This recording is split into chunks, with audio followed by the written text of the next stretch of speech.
Dear student, welcome to Kotputli education. आज हम बात करने वाले हैं चीफ लॉ असिस्टेंट और पब्लिक प्रोसिक्यूटर है उसकी प्रिपरेशन के बारे में, जो कि रेलवे में आपने वैकेंसी देखी होगी। उसी से रिलेटेड आज हम कुछ डिटेल्स लेके आए हैं कि किस तरीके से आपको एक अपनी स्ट्रेटजी बनानी चाहिए। ठीक है, सेकेंड, आपको किस तरीके से अपना टाइम टेबल सेट करना चाहिए और किस तरीके से आपको एग्ज़ाम की प्रिपरेशन करनी चाहिए। ठीक है, ये सारी डिटेल्स आज हम इस वीडियो में देखेंगे। तो अगर आप हमसे जुड़ना चाहते हैं तो व्हाट्सएप, टेलीग्राम, इंस्टाग्राम, फेसबुक से भी जुड़ सकते हैं। इन सभी के लिंक आपको डिस्क्रिप्शन बॉक्स में मिल जाएंगे। ठीक है, अगर आपको इनसे रिलेटेड पीडीएफ चाहिए, ठीक है, एग्ज़ाम से रिलेटेड, तो वो भी प्रोवाइड करवा देंगे हम। ठीक है, उसके लिए आप व्हाट्सएप मैसेज कर देना, डिस्क्रिप्शन बॉक्स में सारी डिटेल्स दे रखी है। ठीक है, तो आप इस वीडियो के लास्ट तक बने रहें। वीडियो को लाइक और शेयर भी कर लें, चैनल को सब्सक्राइब भी कर लें, साथ ही बेल आइकन पर भी प्रेस कर लें, जिससे आगे आने वाली वीडियो अपडेट आपको प्रोवाइड होती रहे। तो चलिए हम देखते हैं किस तरीके से आपको प्रिपरेशन करनी चाहिए और हम सारी चीज़ समझेंगे। ठीक है, तो देखो, फर्स्ट है कि अगर आपको फ्री ऑनलाइन क्लासेस चाहिए डेली बेसिस, ठीक है, डेली बेसिस चाहिए आपको कि भैया आपको तैयारी करनी है फ्री, तो डेली अगर आपको चाहिए तो इसके लिए आपको ज़्यादा से ज़्यादा कमेंट करने होंगे। अगर 50+ कमेंट आते हैं तो हम डेली बेसिस फ्री में ऑनलाइन क्लासेस स्टार्ट कर देंगे। ठीक है, और रेगुलर बेसिस होगी और सारे सब्जेक्ट्स की होगी, चाहे वो जीके हो, जीएस हो, ठीक है, चाहे आपका रीजनिंग हो, मैथ हो, या फिर आपका प्रोफेशनल एबिलिटी, मतलब आपकी लॉ से रिलेटेड सब्जेक्ट्स हो, सभी से रिलेटेड हम तैयारी करवा देंगे। मगर आपके कमेंट ज़्यादा से ज़्यादा आने चाहिए, 50+ कमेंट होंगे, उसी के बाद यहाँ पे प्रिपरेशन फ्री स्टार्ट हो जाएगी। तो चलिए अभी हम सबसे पहले देखते हैं कि आपको करना क्या है। तो देखो, सबसे पहले होता है कि हम सिलेबस देखते हैं किसी भी सब्जेक्ट का। इनको मत देखना, पहले यहाँ पे समझना। देखो, सिलेबस समझते हैं हम सबसे पहले। ठीक है, सिलेबस मैंने आपको पहले भी समझा दिया था, अगर किसी ने नहीं देखा है तो वो डिस्क्रिप्शन में देख सकते हैं। ठीक है, अब पहले हम सिलेबस देखते हैं। अब देखो, लॉ तो क्या है, ऑलमोस्ट सभी का ही अच्छा ही मिलेगा आपको। ठीक है, जिन्होंने एलएलबी की है तो उनका लॉ भी अच्छा ही होगा। अब अच्छा क्या नहीं मिलेगा, जो आपके बाकी सब्जेक्ट्स हैं, जीके, जीएस, रीजनिंग, मैथ, ये सब। ठीक है, अच्छा ये नहीं मिलेगा, तो इनको किस तरीके से पढ़ना है। ठीक है, ये सबसे मेन होती है। अब वीक पॉइंट हमारा क्या है, ये बाकी जो सब्जेक्ट्स है वो है हमारा वीक पॉइंट। और जो लॉ है, लॉ में तो देखो सभी, ये मान के चलो आप, कोई 4-5 आप गलत कर दोगे, उसके बाद भी आप बाकी तो आप सही करने की कोशिश करोगे, क्योंकि लॉ सभी की बहुत स्ट्रॉन्ग पॉइंट होता है। वीक पॉइंट है अदर सब्जेक्ट्स, तो वीक पॉइंट को ज़्यादा टाइम देना चाहिए और इनको थोड़ा कम रखना चाहिए। किस तरीके से आपको मैनेज करनी है सब चीज़ें, वो देखते हैं। तो देखो, सबसे पहले आपको सिलेबस के बाद क्या करना चाहिए, मॉक टेस्ट। ठीक है, जहाँ भी आपको मॉक टेस्ट मिलें, प्रैक्टिस सेट्स मिलें, ठीक है, वो आपको अप्लाई करना चाहिए। दूसरा है, एक स्टडी प्लान बनाना चाहिए। स्टडी प्लान बनाने के लिए आपको सबसे पहले क्या करना चाहिए कि आपको एक इंडेक्स बनानी चाहिए। इंडेक्स में आपको आपका चार्ट बनाना चाहिए कि भैया मेरे को जीके, जीएस, रीजनिंग, लॉ के जो सब्जेक्ट्स हैं वो किस तरीके से मुझे करने चाहिए। ठीक है, ये सबका अपना खुद का प्लान होता है। थर्ड चीज़ है प्रैक्टिस प्रीवियस ईयर पेपर। ये सबसे इम्पोर्टेंट है। अगर आप प्रीवियस ईयर पेपर सॉल्व कर लोगे तो ये मान के चलो कि आपका 50% तो जो डाउट्स रहते हैं कि किस तरीके से पढ़ना है, किस तरीके से करना है, वो सारी चीज़ सॉल्व हो जाएगी। ये अभी हम आगे भी बात करेंगे प्रीवियस ईयर पेपर्स की। ठीक है, अब ये है फोकस ऑन वीक एरियाज। अब मैंने आपको पहले ही फर्स्ट में ही वीक बता दिया कि जो आपके बाकी जो 50 क्वेश्चन आएंगे लॉ के अलावा, वो आपके वीक पॉइंट में ही रहेंगे। ठीक है, ये मान के चलो कि 99% स्टूडेंट के वो वीक पॉइंट है। 1% स्टूडेंट का मैं कह नहीं सकती, क्योंकि मान लो अगर वो कोई और अदर गवर्नमेंट एग्ज़ाम की प्रिपरेशन कर रहे हैं तो उनका अच्छा पॉइंट मिलेगा, पर बाकी जो एलएलबी स्टूडेंट हैं उनका 99% सभी का वीक मिलेगा। तो आपको सबसे ज़्यादा फोकस किस पे करना है, वीक एरियाज़ पे। उसके बाद है नो द सिलेबस। आपको सिलेबस की पूरी जानकारी होनी चाहिए। ये भी ध्यान रखना कि कि इसमें रेलवे से रिलेटेड क्वेश्चंस भी आएंगे। जिस वैकेंसी के लिए आप पोस्ट के लिए आपने अप्लाई किया है उस पोस्ट से रिलेटेड भी जीके में क्वेश्चन पूछे जाएंगे। रेलवे की पूरी जीके आएगी इसके अंदर, ठीक है। अब आपको क्या करना है, यहाँ पे सिलेबस के साथ साथ आपको ये करना है कि जितने भी आरआरबी के पेपर होते हैं जिससे भी रिलेटेड, ज़रूरी नहीं है कि वो आपका चीफ लॉ असिस्टेंट का ही हो, पब्लिक प्रोसिक्यूटर का ही हो, या फिर स्टाफ वेलफेयर इंस्पेक्टर का ही हो। आपको क्या करना है, जितने भी, चाहे वो एनटीपीसी हो, ठीक है, या फिर आपके जो भी इनके निकलते रहते हैं टेक्नीशियंस के, ठीक है, जितने भी शिफ्ट में एग्ज़ाम होते हैं उनके सभी के पेपर सॉल्व करने हैं। क्योंकि जीके, जीएस, रीजनिंग सबका वही सेम क्राइटेरिया रहता है, थोड़ा बहुत लमसम चेंज रहता है। तो अगर आप ये सारे पेपर सॉल्व कर लोगे तो ये मान के चलो कि आपने 60-70% है जो कि रेलवे को समझ लिया कि वो किस तरीके का पेपर देता है। फिर है आप जितना पढ़ो उसको रिवाइज ज़रूर करो। अब देखो, आपने 1 डे है जो कि जीके प्लस लॉ पढ़ी, ठीक है। अगर आपने 1 डे ये पढ़ा है और इनमें से कुछ टॉपिक पढ़े हैं तो उन टॉपिक को 2nd डे जब आप नई चीज़ पढ़ना स्टार्ट करो, नए टॉपिक को, तो उससे पहले इसको रिवाइज करो। अब 2 डेज़ के हो गए, अब हमारे पास जब 3 डेज़ करो स्टार्ट कोई नया टॉपिक, तो सबसे पहले आप इन 2 डेज़ को रिवाइज करो, उसके बाद 3rd को स्टार्ट करो। क्योंकि अगर आप पीछे का याद नहीं करोगे और आगे ही बढ़ते रहोगे तो पीछे वाला भूलते जाओगे और पढ़ने का कोई मतलब नहीं होगा, ठीक है। रिवीजन रेगुलर करना है आपको, टाइम मैनेजमेंट करना है। टाइम मैनेजमेंट वही इसी तरीके से होगा कि जो आपका वीक एरिया है उसके हिसाब से आप अपना टाइम मैनेजमेंट करो, ठीक है। ये किसी से करवाओ मत, आप खुद करो कि मेरे को कितने हावर किस सब्जेक्ट्स को देने चाहिए, ठीक है। ये सबसे इम्पोर्टेंट है। फिर है सॉल्व प्रीवियस ईयर पेपर है, उनका मैंने आपको बता ही दिया। अब देखो इसके बारे में हम 2 चीज़, ये दोबारा क्यों आया इसको भी समझेंगे। देखो, जब एक बार आप प्रीवियस ईयर पेपर पूरे सॉल्व कर लोगे तो एक बार में आपको उसके आंसर सही नहीं आएंगे।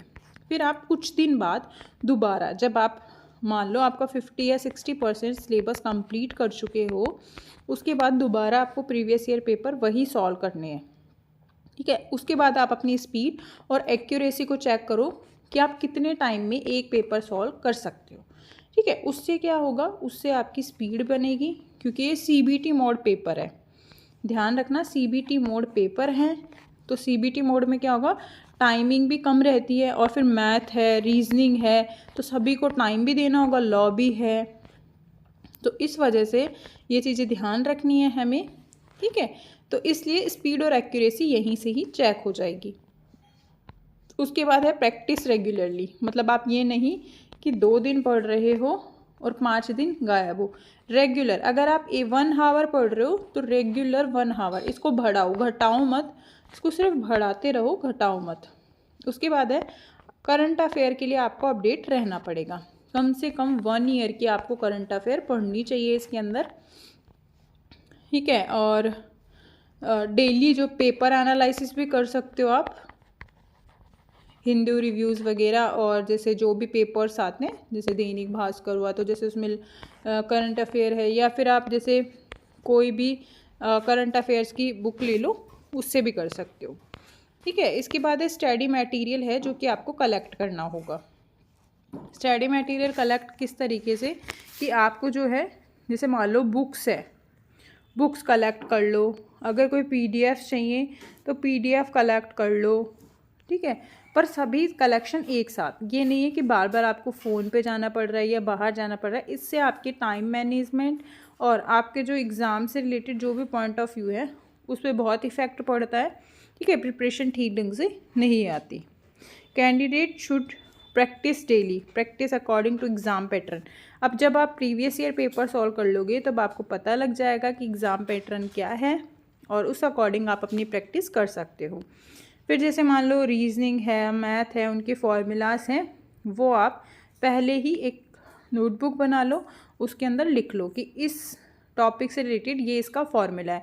जब आप रिवाइज़ करोगे ना तो एक जगह ही सारे फार्मूलाज मिल जाएंगे और इजीली आप कर सकते हो। डेली न्यूज़ एनालिसिस करनी है, एक चैनल या फिर एक PDF पकड़ लो डेली का, और उससे रिलेटेड आप ये डेली न्यूज़ एनालिसिस कर सकते हो। बाकी अगर आप हमारे व्हाट्सएप या टेलीग्राम से ऐड होते हैं तो हम डेली न्यूज़ डालते हैं, ठीक है। उसके स्टैटिक GK के तरीके से भी क्वेश्चन डालते हैं और करंट अफेयर रिलेटेड भी क्वेश्चन डालते हैं डेली, तो आप वो देख सकते हो।